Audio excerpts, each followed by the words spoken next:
wa nasta'in wa nastaghfiru wa na'udzu billahi min syururi anfusina wa min sayyiati a'malina may yahdihillahu fala mudhillalah wa may yudlil fala hadiyalah. Asyhadu an la ilaha illallah wahdahu la syarikalah wa asyhadu anna Muhammadan abduhu wa rasuluh. Allahumma shalli wa sallim wa barik ala hadzal nabiyil karim wa ala alihi wa sahbihi ajmain. Yang saya hormati Bapak Ketua Masjid beserta pengurus, yang saya hormati alim ulama, tokoh masyarakat, cerdik pandai, yang saya muliakan Bapak-bapak, ibu-ibu, orang-orang tua kami, hadirin hadirat yang semoga kita semua senantiasa dirahmati oleh Allah. Selalu kita mengawali dengan ucapan alhamdulillahirabbil alamin. Bersyukur kita kepada Allah, kita masih diberikan Allah hidayah, kekuatan iman sehingga memudahkan kita untuk hadir ke masjid. Semoga apa-apa yang kita lakukan ini dibalas Allah dengan pahala yang berlipat ganda, menjadi sebab dimudahkan segala urusan insyaallah. Bersolawat kita kepada Rasulullah sallallahu alaihi wasallam dengan ucapan Allahumma sholli ala Muhammad wa ala alihi wasallim. Semoga diringankan Allah lisan kita ini bersolawat sehingga kita mendapatkan syafaat di yaumil akhir kelak. Dalam sebuah riwayat Pak, pernah Rasulullah itu sedang jalan di atas kuda. Kemudian ada orang Arab Badui pedalaman yang menghadang Rasulullah. Jadi memang Rasulullah itu bisa memahami karakter orang sehingga tidak masuk ke dalam hatinya Pak. Kalau kita saya tidak masalah diadang, cuman adabnya itu tidak ada. Kalau kita kan gitu Pak, kalau Rasulullah tidak. Kita ini tinggi betul harga diri itu Pak. Kadang orang bertanya Bu, dia naik Honda, Bang di mana jalan paus Bang? Sopan kok sedikit ya, mati kan Honda ini dulu. Rupa kata kalau mati payah hidup ya Bang. Rupanya payah kalau udah mati dia Pak, payah hidupkannya. Kita tuh harga diri terlalu tinggi. Jadi ini itu yang membuat amalan-amalan kita salah satunya tekor itu loh Pak, perasaan ujub tuh Pak, rasa ingin dihargai yang sangat tinggi. Rasulullah itu kan tibanya presiden tuh Pak, pemimpin. Datang orang Arab Badui pedalaman menghadap. Enggak ada kata Rasulullah, tolong jaga adab. Oh ya ada. Turun Rasulullah, ditanya Rasulullah ada apa? Aku ingin bertanya ya Rasulullah, tunjukkan kepadaku amalan yang memudahkanku masuk surga, kemudian menjauhkan aku dari neraka. Pertanyaan bagus, cuman memang bentuknya kurang sopan. Kalau kita sudah bisa memahami karakter orang Pak, mungkin kita tidak pemasuk-masuk hati kita di masyarakat nih Pak. Karena kita ini lahir dari latar belakang yang berbeda-beda, dari didikan orang tua yang berbeda-beda. Ada orang tua yang baik cara mendidiknya, ada yang keras, ada yang lembut, ada yang tanpa marah sama sekali. Nah, itu macam-macam. Jadi kalau kita bisa memahami ini, insya Allah aman kita di masyarakat nih Pak. Karena memang kecerdasan emosi itu hanya bisa didapat dari pergaulan di masyarakat. Kalau kecerdasan intelektual sekolah kita Pak. Nah, jadi memang ini yang diajarkan oleh Rasulullah itu jangan baperan gitu Pak. Jangan menghendaki orang seperti apa yang kita inginkan. Orang yang paling kecewa Bu, ketika dia menginginkan orang seperti apa yang dia inginkan. Nah, itu paling kecewa tuh. Rambut nih sama hitamnya sampo aja beda-beda Pak. Jangan isi kepala lagi. Sampo aja udah beda. Datang ibu nih bilang saya pakai sunsil yang cocok. Datanglah ibu yang ini, saya pakai sunsil Bu ketombe rambut saya. Nah, kan macam-macam tuh Pak. Padahal rambut itu juga bahannya bentuknya. Nah kemudian kata Rasulullah kepada orang Badui ini, jika kau menginginkan amalan yang memudahkan engkau masuk surga, menjauhkan engkau dari neraka, kau sembah Allah, jangan kau sekutukan dengan apapun. Ini kata-kata sepele loh Pak, tiap hari kita dengar nih. Kita nyembah Allah, jangan sekutukan dengan apapun. Bentuknya ringan, tapi berat dalam kenyataannya Pak. Kadang masih ada kita di rumah sakit tuh, tolong dokter, lakukan apa saja dokter, asal dia sehat, apapun berapapun biayanya akan kami keluarkan. Lah jadi Tuhan dokter tuh Pak. Jadi kita bentuknya sepele, tuntutannya berat nih Pak. Kita sudah banyak menjadikan uang sebagai Tuhan kita. Kita sudah menjadikan jabatan sebagai Tuhan kita. Dan bentuknya kita tidak ada melakukan kesyirikan. Kita sholat juga nih Pak, tiap hari Pak. Kita sholat juga, tapi kadang kesyirikan sudah merasuk ke dalam jiwa kita. Ketika kita mencari uang, menghalalkan segala cara, banyak Pak orang rajin sholat tukang olah di luar Pak. Bentuk baik betul. Kadang tepeki tukang jual sapi, bentuk soleh-soleh Ustaz, beli sapi fee-nya ditanyanya dulu. Kalau tidak ada fee-nya tidak mau dia. Jadi biarlah kurus sapi itu. Yang penting ada fee-nya. Maka kadang kita kecewa nengok sapi kurus harga sama masjid lain. Yang di masjid lain kemarin yang ukuran 2,7 itu satu orang besar sapi. Ini kita kecil. Fee-nya Pak. Jadi kadang itu yang susahnya itu orang masih mempertuhankan uang. Masih pokoknya apapun harus kita lakukan asal kita mendapatkan ini. Kan sudah banyak kita yang melakukan kesyirikan tuh. Dan yang membuat orang bisa berubah tauhidnya itu memang rata-rata duniawi, Pak. Jabatan, uang. Jangankan kita lagi hal ini sudah disampaikan Rasulullah jauh-jauh dulu. Ada seorang pemuda yang sangat bertauhid kepada Allah. Terdengar dia di desanya ada pohon yang disembah orang. Dia sahnya kapak, berangkatlah dia mau menebang pohon itu. Di jalan dihadang dia oleh iblis yang berwujud manusia. Mau kemana kau? Aku mau menebang pohon itu. Karena masyarakat sini sudah melakukan kesyirikan. Oh tunggu dulu. Kalau kau menebang pohon itu, kau akan berhadapan dengan aku. Oke, kata pemuda ini. Pemuda ini tidak tahu nih iblis. Yang jelas kalau sudah masuk dia ke dunia manusia berlaku hukum manusia. Kena tokok, kena Pak. Makanya jin itu sial dia Bu. Kalau dia menampakkan diri, azab dia berlaku hukum manusia Pak. Dipukul oleh pemuda ini, sekali pukul terkapar iblis itu.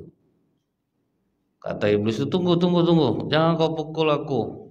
Aku janji kalau tidak kau pukul aku, setiap kali kau bangun tidur kau akan menemukan koin emas di bawah bantalmu. Kena koin emas itu tidak ada lagi Pak.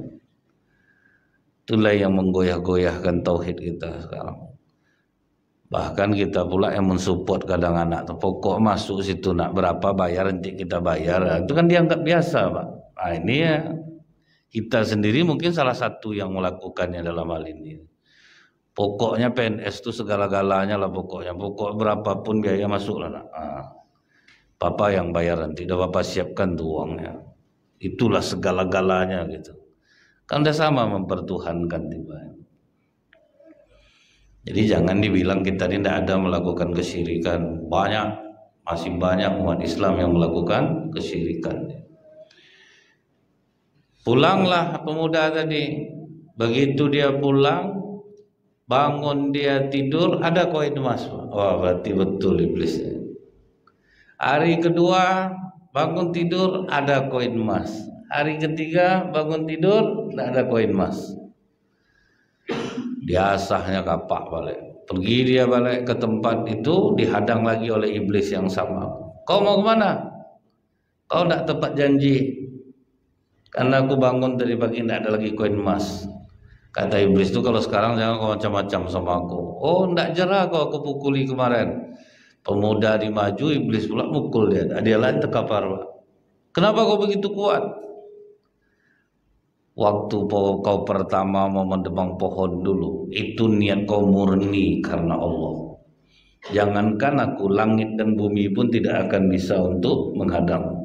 Tapi kau sekarang mau menebang pohon itu karena kau tidak menemukan lagi koin emas di bawah tempat tidur. Jadi kau tidak ada artinya lagi bagi kau. Nah itu yang melemahkan kita. Sahabat Rasulullah itu dulu Pak ya, Saking ngerinya itu, maka kita tuh masih jauh lagi, Bu. Jangan pernah merasa bangga dengan amalan kita. Rasulullah pernah berkaca-kaca mata mendengar cerita Abu Dujana namanya, Pak. Abu Dujana ini tidak pernah selesai, Bu, zikirnya tuh kalau duduk di masjid. Habis sholat subuh, pas Rasulullah menghadap belakang, dia udah lari, Pak. Berlari keluar masjid itu, Pak. Dibiarkan oleh Rasulullah. Hari kedua nampak macam itu juga. Berhari-hari sudah, Pak. Asal habis sholat subuh tidak zikir, lari. Akhirnya dipanggil Rasulullah, ya, Pak. Kau tidak ada punya kebutuhan sama Allah. Sampai asal habis sholat subuh kau tidak zikir, kau langsung lari pulang. Apa kata Abu Dujana? Aku tuh bertetangga dengan seseorang laki-laki, Rasulullah. Dia tuh punya pohon kurma yang sebagian dahannya tuh menjulang mengarah ke rumahku.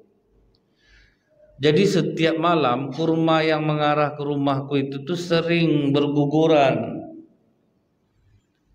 di waktu subuh. Aku dan keluarga aku tuh sering kelaparan, ya Rasulullah. Makanya aku habis subuh itu langsung lari pulang. Aku kumpulkan kurma tetanggaku itu, cepat aku antarkan kepada dia. Sempat terlambat aku pulang, Rasulullah, seperti hari itu.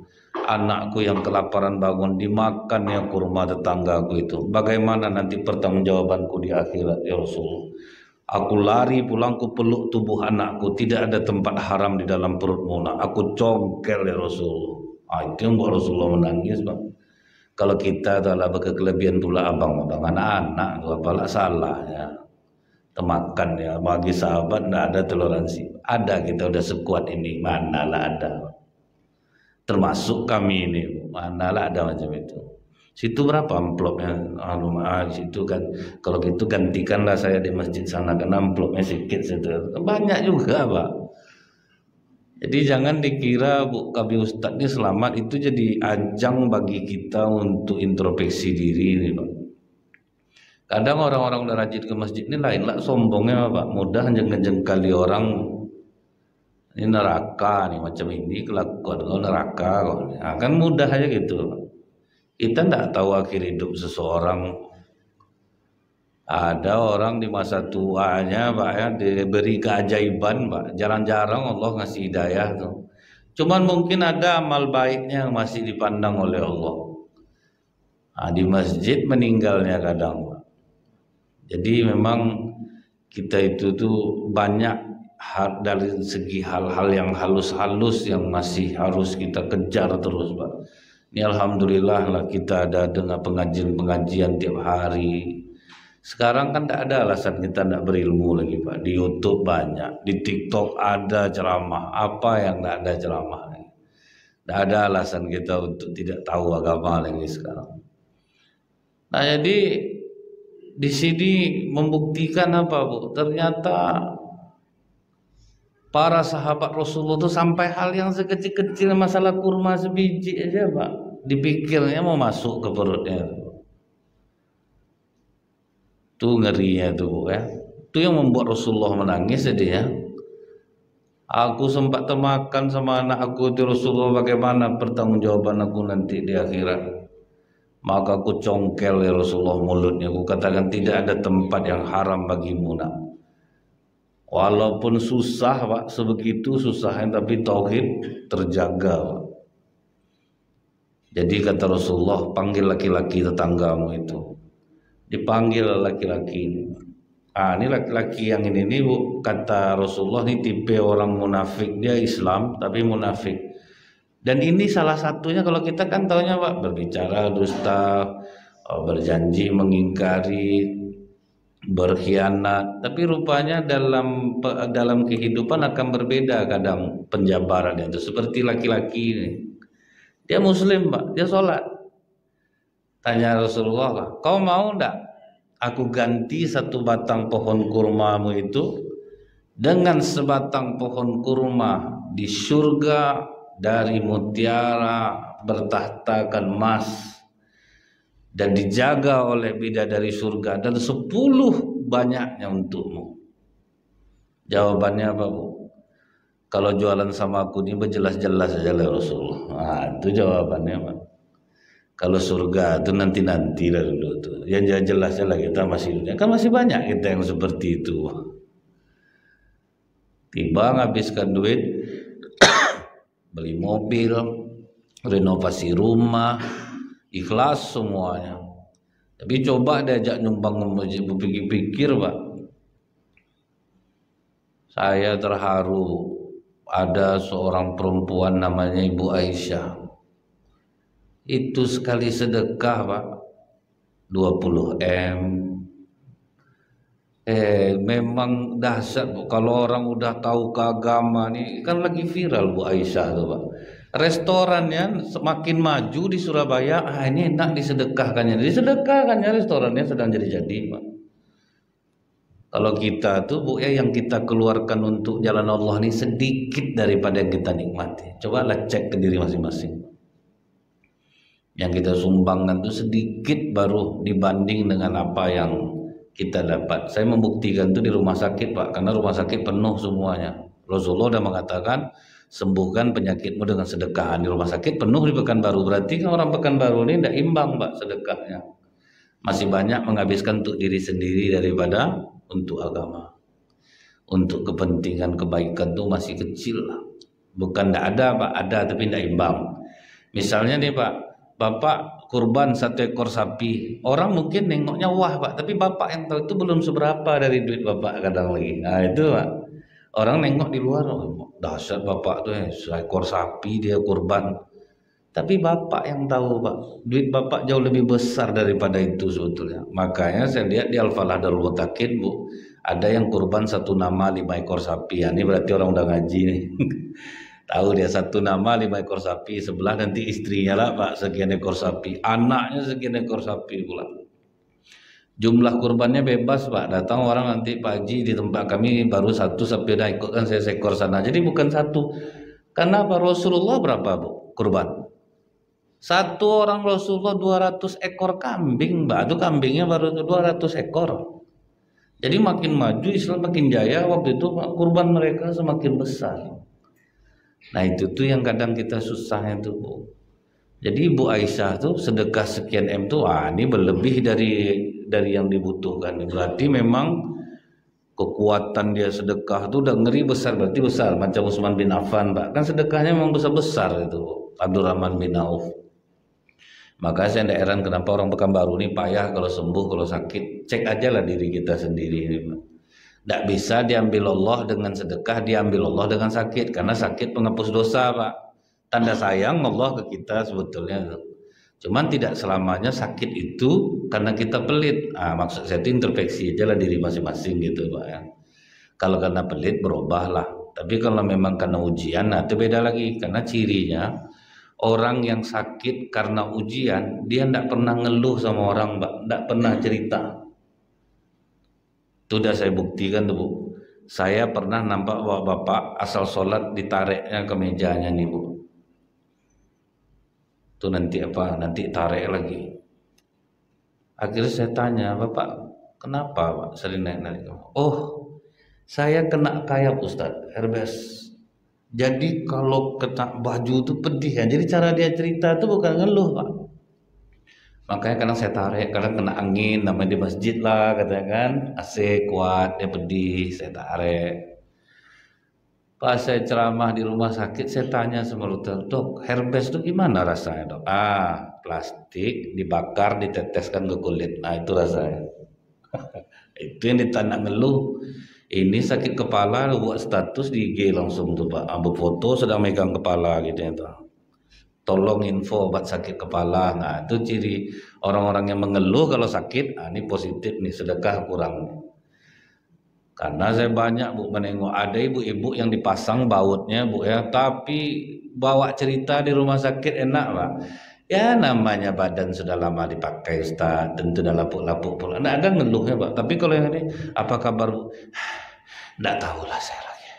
Mati aja saya. Itu nampak payah sedekah ini. Jadi kita aja ngecek diri kita sendiri.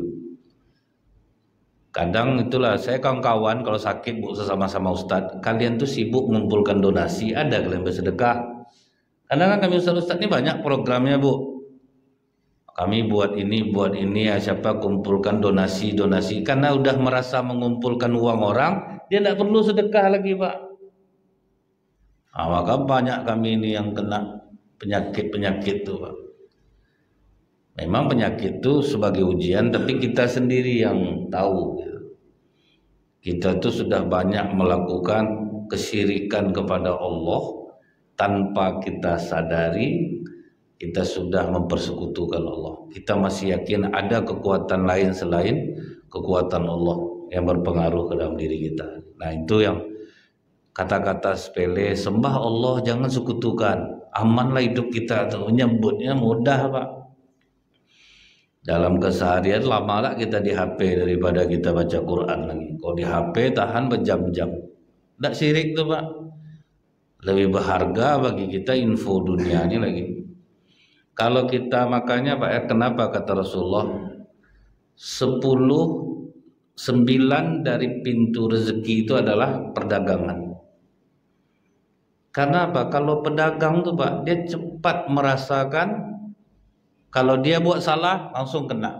Itu pedagang langsung ditegur oleh Allah. Jadi kadang Bu ya, dalam bisnis ini kita orang menganggap mungkin Pak, kan kita tuh boleh sibuk dunia asal niat kita akhirat. Di dalam pembuktiannya kadang berbeda Pak. Contoh nih Bu ya, dalam bisnis itu kita harus mengiklankan produk kita. Awalnya kan biasa tuh Pak, mengiklankan produk. Kemudian banyaklah jual beli kita. Nah itu langsung mikir tuh Pak, karena iklan lah produk kita laku tuh Allah udah mulai tinggal tuh Pak. Jadi ini dalam bisnis tuh terasa tuh Bu. Yang memajukan usaha kita nih iklan inilah. Makanya perusahaan 60% biaya produksi itu untuk iklan. Akhirnya kita nganggap iklan lah yang ngasih rezeki. Cara Allah ngambilnya apa Pak? Nanti disodok sama Allah dengan pengeluaran yang lain. Terkejut. Kok bisa besar pengeluaran kita jadinya? Kenapa ini bisa terjadi? Oh ini kita harus endorse. Padahal Allah negur tuh Pak. Endorse, kita pakai selebgram untuk menjadi endorse usaha kita. Kita modali rumahnya, kita apa itu gitu Pak ya. Tuh naik penjualan, wah memang besar pengaruh endorse artis nih. Banyak, itu udah terasa tuh Pak. Akhirnya Allah makin tinggal. Zikir juga, berdoa juga, cuman tidak ada lagi doa itu udah hambar karena yang kita menganggap iklan lah, artis lah yang bisa untuk memurahkan rezeki kita. Jadi ketika kita berubah dalam perdagangan itu kita mengandalkan Allah Pak. Kita layani orang dengan baik, produk kita dengan baik, banyak beribadah kepada Allah, itu jauh lebih elegan Pak. Baru bisa membuat kita berhasil daripada kita ikutkan seminar cara menjadi ini, cara menjadi ini. Tidak bisa Pak. Datanglah orang, ikuti seminar parenting menjadi orang tua yang baik, bayar 150, sold out, laris Pak, penuh hotel tuh. Datanglah motivatornya itu, Bapak, Ibu, Ayah, Bunda, jangan pernah kasar kepada anak. Kalau kita lembut kepada anak seperti contoh di video ini, lihat reaksi anak seperti apa. Dia akan menghormati orang tuanya. Kalau anaknya macam yang di film tuh Pak, anak kita macam ulat kadang Bu, macam anak tidak kasar ya dia Pak. Dilembutkan dia, sayang jangan main di masjid ya nak, orang lagi sholat taraweh nanti ribut. Macam ulat kelakuannya begitu, manjat dia situ, lari di situ, panjatnya tiang nih. Datanglah setelah, kalian main luar, ngajar, itu baru Pak tuh melanggang lari-lari, tanggal-tanggalkan sarungnya lari. Jadi kadang tidak bisa dilembutkan semua, tengok anaknya. Kalau anak bisa dilembut, ya makanya Pak tidak ada Bu. Misalnya mendengar menjadi sukses dan berhasil dalam sekian hari ya, bisnis dia cocok Pak. Kita yang melakukan ini malah bisa. Itulah banyak orang kena tuh. Jadi ini hati-hati. Makanya betul kata Rasulullah, itulah amalan yang memudahkan kau masuk surga, menjauhkan kau dari neraka. Kau sembah Allah, jangan sekutukan. Minta kepada Allah, minta pertolongan, minta tolong kepada Allah. Nah, setelah jiwa ini tertanam dalam diri kita, baru kata Rasulullah apa? Kau dirikan sembahyang, kau bayar zakat. Nah, itu yang kedua. Jadi kalau udah kuat keyakinan, teguh dia, baru dirikan sembahyang. Tapi bukan berarti nunggu teguh dulu hati baru dirikan sembahyang. Ini maksudnya amalan yang memudahkan masuk surga. Udah tertanam itu, orang mendirikan sholat, membayar zakat itu akan menjadi lapang jiwanya, Pak. Karena apa, Bu? Rasulullah kalau ada masalah, dia sholat. Makanya kata para ulama, kalau ingin bicara sama Allah, sholatlah. Kalau ingin Allah bicara sama kita, bacalah Al-Quran. Nah, itu caranya, Bu.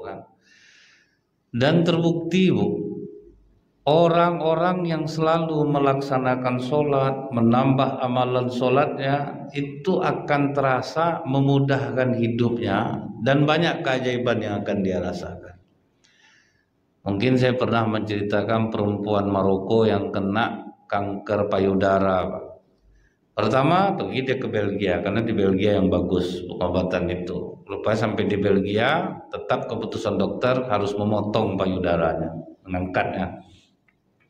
Saya nak mau dokter, ini karena masih agak-agak sehat nih, kasih saya aja obat penahan. Dikasih obat penahan, Bu, rupanya tidak kuat lagi, Pak. Rambut rontok, semua rontok jadinya. Balik lagi ke Belgia, beberapa bulan kemudian kata dokter ini sudah terlambat, kami tidak mau menanganinya lagi. Berangkat dia ke Paris, sampai di Paris gitu juga. Akhir terpikir dia sama suami, kalau memang aku kan mati juga, Bang, bagus di Mekah mati. Akhirnya berangkat mereka umroh. Minta izin dia ke suaminya, selama berada di Mekah dia tidak pulang ke hotel. Dia ingin menghabiskan waktunya sholat. Jadi pas pula ada perempuan Mesir yang mau mengawankan dia setelah tahu penyakitnya apa gitu, Pak, ya. Akhirnya kasihan juga perempuannya, ada 2 orang, dikawankannya lah ibu nih. Jadi selama seminggu di situ dia tak kena mandi itu, Pak. Jadi cuma minum air zam-zam, makan, sholat. Pokoknya sholat aja seminggu. Terus kata perempuan yang berdua nih, Ibu kan udah seminggu juga nak mandi nih, Bu. Coba-cobalah diambil kain basah, digosok juga dia karena udah parah aja, makanya nak mandi lagi, Bu. Bagaimana mau menggosoknya lagi gitu. Akhirnya diambil sapu tangan, dia coba. Pas dia ngelap ke dalam, terkejut dia, Pak. Kok enggak ada benjolan, enggak ada benjolan. Diintipnya, Bu, rupanya bagus lagi seperti semula. Itu tuh, Bu, enggak tanggung sujud syukurnya. Dan ternyata kita bilang, Pak, ini Allah itu kan keajaiban Allah. Rupanya apa pengakuan Dr. Alexis Carrel? Ini dokter peraih hadiah Nobel, Pak. Dokter peraih hadiah Nobel dan bukan orang Muslim. Selama saya di klinik bekerja, kata Dr. Alexis Carrel, saya salut. Umat Islam ini punya penyembuh ajaib yang tidak bisa dikaji secara medis. Penyembuhan itu terjadi saat mereka melakukan sholat. Jadi rata-rata pasiennya yang Muslim itu sembuh dari penyakit apa aja. Pokoknya mereka itu katanya betul-betul nyerahkan ke Allah, nyerahkan ke Allah. Itulah penyembuh ajaib. Makanya ada sekarang, Bu, macam di Indonesia belum banyak yang praktek itu lagi.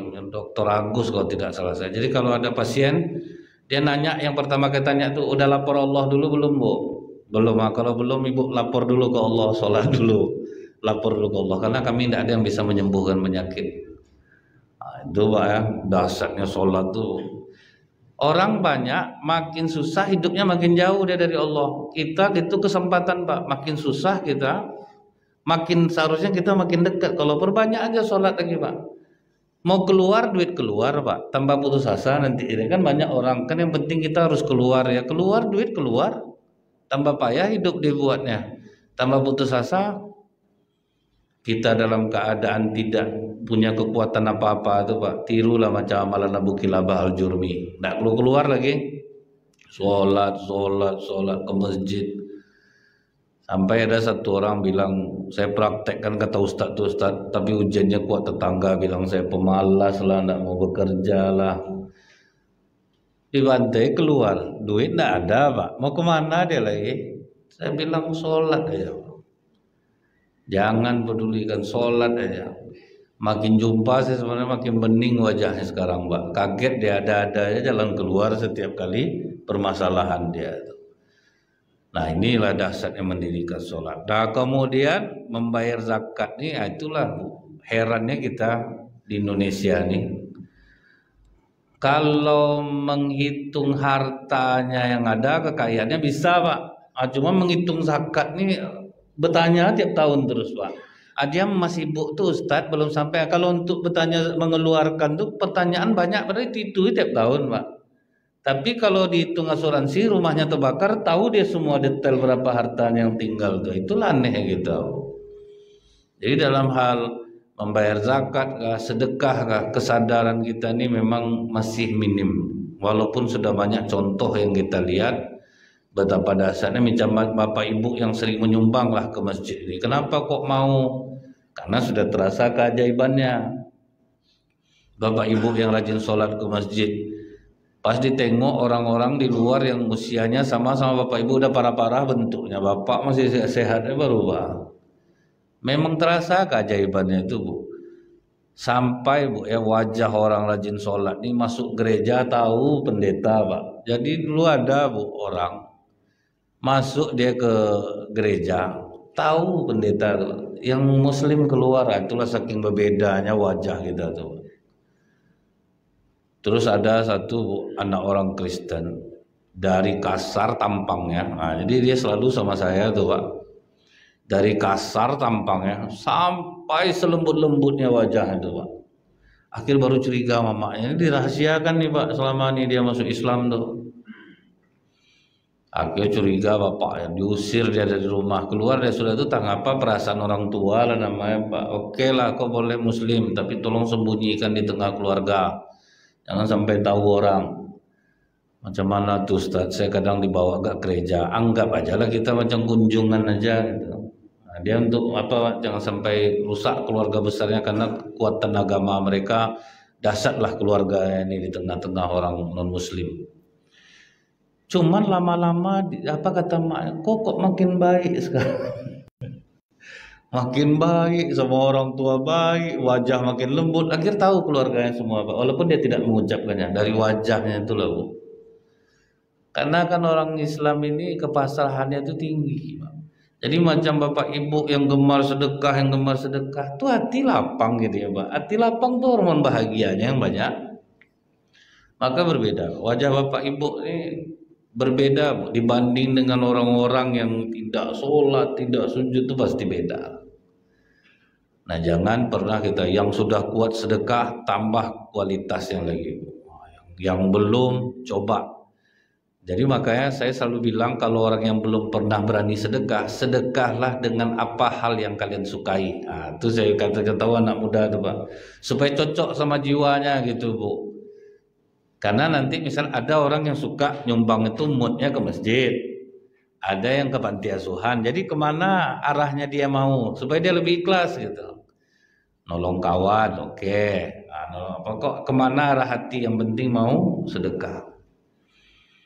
Nah cuman itulah bu, sedekah yang tertinggi itu di saat kita menyembunyikan sedekah kita. Nah, ini lama-lama harus sampai nanti ke tingkat yang seperti itu.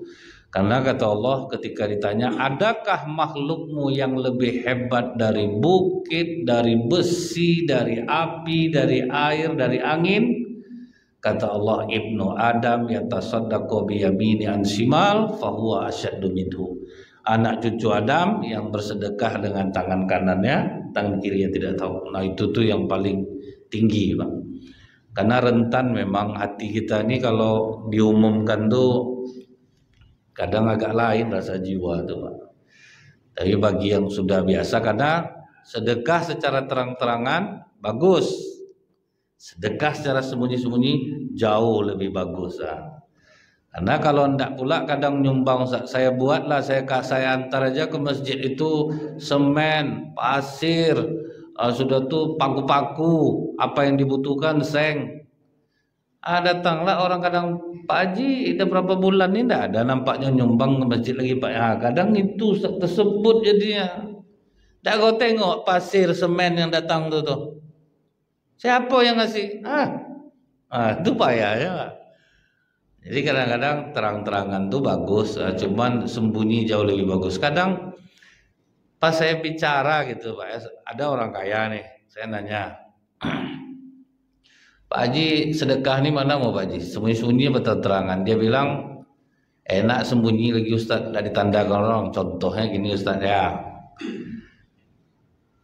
kalau orang pesta, kemudian dia buat namanya, dia ngasih kado untuk anak saya misal besar, otomatis itu jadi utang bagi saya Ustaz. Suatu saat dia pesta, saya paling tidak harus memberikan barang yang sama.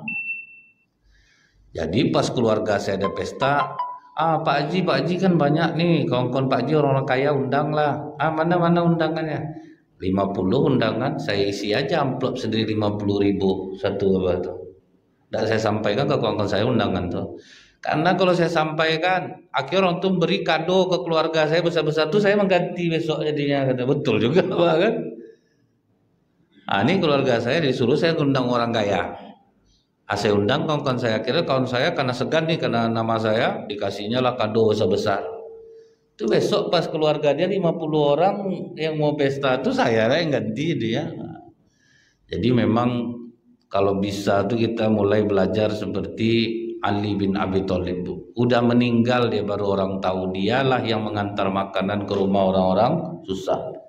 Nah yang terakhir itu apa kata Rasulullah, Bu? Amalan yang memudahkan masuk surga, menjauhkan dari neraka, pelihara hubungan kekerabatan. Nah ini yang ngeri ya Bu, kena hubungan kekerabatan yang 3 ini tidak ada gunanya nih Pak. Itu yang banyak Pak. Kenapa kita sudah rajin sholat, hidup menderita, sudah rajin sedekah, banyak masalah, mungkin di kekerabatan ini Pak. Apa kata para sahabat? Kami sedang duduk di Arafah. Tiba-tiba kata Rasulullah, jangan ada yang duduk bersamaku orang yang terputus hubungan silaturahim. Coba. Sampai duduk sama Rasulullah jadi dilarang oleh Rasulullah. Berkali-kali Rasulullah menyampaikan, akhirnya tegak satu orang di belakang Rasulullah. Tegak dia, langsung dia pergi Pak. Setelah lama balik dia balik. Ditanya oleh Rasulullah, apa yang menyebabkan engkau keluar? Ketika kau mengumumkan tadi ya Rasulullah, aku memang punya masalah sama keluargaku. Sudah lama aku tidak bertegur sapa. Akhirnya aku katakan kepadanya, Rasulullah melarang orang yang duduk bersamanya, orang yang memutuskan hubungan silaturahim. Jadi saya kemari ingin minta maaf. Dan terkejut keluarga aku, Rasulullah langsung dibilang semoga Allah mengampuni kita. Rupanya Rasulullah tidak membolehkan duduk orang yang memutus hubungan silaturahim. Maka setelah kami bermaaf-maafan ya Rasulullah, aku datang lagi ke sini. Kata Rasulullah, kenapa aku suruh keluar orang yang memutus hubungan silaturahim? Karena rahmat Allah tidak akan turun kepada suatu kaum yang bila mana ada di antara mereka yang memutuskan hubungan silaturahim. Ada aja satu di antara kita ini yang terputus hubungan silaturahim, terutama yang satu rahim nih Bu, adik-beradik yang sering Pak.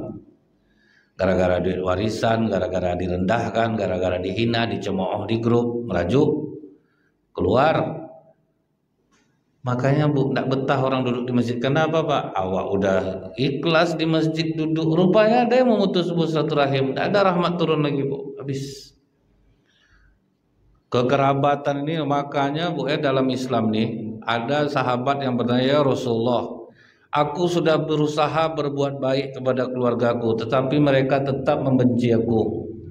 Karena aku tahu kau menyuruh memelihara hubungan silaturahim, aku tetap baik sama mereka ya Rasulullah, tetapi mereka tetap membenci aku. Namun aku tidak peduli ya Rasulullah, aku tetap berbuat baik kepada mereka. Kata Rasulullah, tetaplah kau dengan hati yang seperti ini, malaikat akan selalu bersamamu. Karena itu berat Pak. Tapi karena kita udah tahu ilmu macam saya lah Bu, adik-beradik bukan ada lah berselisih karena tahu ilmu ini tidak mau saya Pak, terserah lah. Pokoknya saya tetap akan terus bersilaturahim. Karena percuma nanti awak ada capek-capek ibadah rupa ditunda pengampunan Pak. Kalau kita masih bermusuhan. Bentuknya sepele Bu. Alah silaturahim sepele, rupanya dahsyat dampaknya Pak. Ada disampaikan sebuah kisah Bu ya. Dia ini orang yang sangat amanah, yang sangat taat ibadah Pak. Jadi ada orang mau berangkat haji titip uang ke dia. Jumlahnya cukup besar. Orang ini berangkat haji. Pas pulang haji, rupanya orang yang tempat dia amanahkan uang meninggal Pak. Dan tidak ada ahli waris yang tahu. Pergilah dia menemui seorang ulama di Mekah. Syekh, saya ada menitipkan uang kepada kawan saya. Dia orang soleh, amanah. Tapi begitu saya pulang rupa dia sudah meninggal dan tidak ada keluarganya yang tahu dia taruh uang itu di mana. Kata ulama ini ijtihad saya pribadi nih kata. Coba kau pergi ke sumur Zam-Zam. Karena kalau kita minum air Zam-Zam itu kan apa niat kita dikabulkan. Nah, coba kau panggil nama kawan kau di sana. Dipanggilnya lah tengah malam itu. Berkali-kali dia memanggil nama kawannya, tidak ada sahutan dari dalam itu. Pergi dia ke ulama nih balik, tidak ada yang menyahut saya. Astagfirullahaladzim. Kata kau kawan kau itu orang baik, seharusnya keluar suara dari sana. Tapi ada satu tempat satu lagi, kata Rasulullah, disitulah berkumpul ruh orang-orang jahat. Di mana sih? Di Sumur Barohud di Yaman. Sumur Barohud itu kan sampai sekarang masih ada Pak. Memang dibiarkan seperti itu dari dulu. Pergilah dia ke Yaman, ke Sumur Barohud itu Pak. Dipanggilnya nama kawan, sekali panggil keluar suaranya Pak. Tapi yang diingatnya duitnya dulu Bu, bukan masalah keadaan ruh kawannya tuh. Di mana duit aku kau simpan? Di belakang rumah aku kau gali, kedalaman sekian situ aku nyimpan. Kenapa ruh kau berada di sini? Tolong sampaikan kepada adik perempuan aku permohonan maaf. Sudah bertahun-tahun kami tidak bertegur sapa. Itu masalahnya Pak. Tersangkut di situ ruh. Pergi kawannya ini balik ke Mekah, hubungi keluarganya, diambil duitnya, ditanya yang di mana adik perempuan bapak kalian. Didatangi ke sana. Disampaikanlah permohonan maaf dia. Karena tertunda jadinya Pak. Bukan berarti tidak diampuni, tertunda pengampunan itu. Kita banyak kekeras hati kadang Mbak kan. Nah, kalau udah tahu ilmu ini Bu, mau tidak mau kita udahlah. Saya menengok hukuman nyata itu Bu, orang memutuskan hubungan silaturahim nih. Ibu ini sangat rajin sholat Pak. Terputus hubungan silaturahimnya dengan suaminya sendiri. Entah karena kurang pencarian tak apa di masa tua gitu Pak. Diusirnya lah suaminya nih Bu. Tinggallah suami itu di rumah anaknya, tidak jauh dari tempat dia Pak. Sampai meninggal pun bapak tuh nak mau ibu tuh suaminya di rumah itu. Padahal sangat rajin sholat, sangat rajin ibadah. Akhirnya apa dikasih Allah? Dipanjangkan Allah lah usia ibu nih Pak. Sampai tidak bisa ngapa-ngapa lagi. Udah capek minta mati, nak mati-mati Bu. Ah itu tiba Pak. Udah terberak di mana-mana, tuh kencing di mana-mana. Orang tidak menyukai dia. Pokoknya ada yang simpati orang Pak. Ah, itulah akibatnya. Karena Allah bisa aja memanjangkan umur orang untuk menyiksa ya Pak. Nah, gimana coba tuh. Jadi banyak orang-orang Islam yang tidak tahu amalan silaturahim ini dianggap sepele, tapi rupanya pengaruhnya besar untuk ketiga amalan di atas tadi. Mudah-mudahan ini bermanfaat. Lebih kurang saya mohon maaf. Subhanakallahumma bihamdika asyhadu an la ilaha illa anta astaghfiruka wa atubu ilaik. Assalamualaikum warahmatullahi wabarakatuh.